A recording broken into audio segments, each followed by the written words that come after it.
कोल्हापूर जिल्हा परिषदेच्या काँग्रेस पक्षाच्या गटनेतेपदी निगवे खालसा जिल्हा परिषद मतदारसंघाचे जिल्हा परिषद सदस्य एकनाथ पाटील यांची निवड करण्यात आली आहे। आज अजिंक्यतारा इथे आयोजित करण्यात आलेल्या जिल्हा परिषद सदस्य आणि पंचायत समिती सदस्य यांच्या मेळाव्यात गोकुळ दूध संघाचे संचालक बाबासाहेब पाटील यांनी घोषणा केली। नुकत्याच कोल्हापूर जिल्हा परिषद निवडणुका संपन्न झाल्या।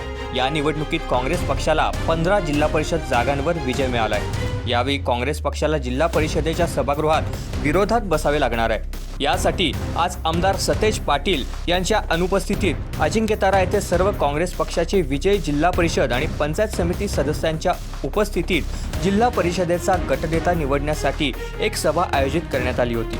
या सभेत निगवे खालसा जिल्हा परिषद मतदारसंघाचे जिल्हा परिषद सदस्य एकनाथ पाटील यांची सर्वानुमते गटनेतेपदी निवड करण्यात आली आहे। गोकुळ दूध संघाचे संचालक बाबासाहेब पाटील यांनी एकनाथ पाटील यांच्या नावाची घोषणा केली। त्याचबरोबर आमदार सतेज पाटील यांच्या नेतृत्वाखाली कोल्हापूर जिल्ह्यातील राधानगरी, करवीर आणि गगनबावडा या 3 पंचायत समितींमधील सुद्धा गटनेत्यांची निवड करण्यात आली। राधानगरी पंचायत समितीच्या गटनेतेपदी काँग्रेसचे मोहन पाटील, करवीर पंचायत समितीच्या गटनेतेपदी रवींद्र पाटील आणि गगनबावडा पंचायत समितीच्या गटनेतेपदी राजेश पाटील यांची निवड करण्यात आली। यावेळी काँग्रेसचे जिल्ह्यातील नेते, पदाधिकारी, नवनिर्वाचित जिल्हा परिषद सदस्य, पंचायत समिती सदस्य आणि कार्यकर्ते उपस्थित होते।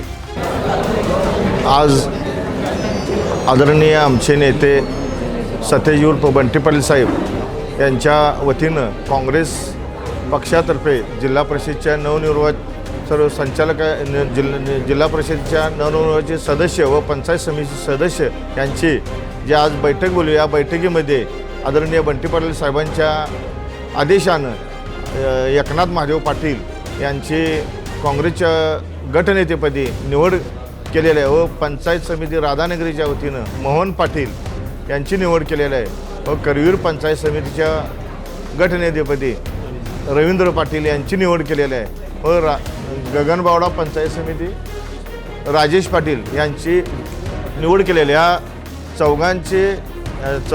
चौघांची निवड आदरणीय काँग्रेस पक्षाच्या वतीनं आपण आज जाहीर करत आहे आणि जे मी जाहीर केली ही आदरणीय बंटी पाटील साहेब यांच्या आदेशानुसारच जाहीर केलेलं आहे। एवढंच मी आपल्याला सांगू इच्छित आहे।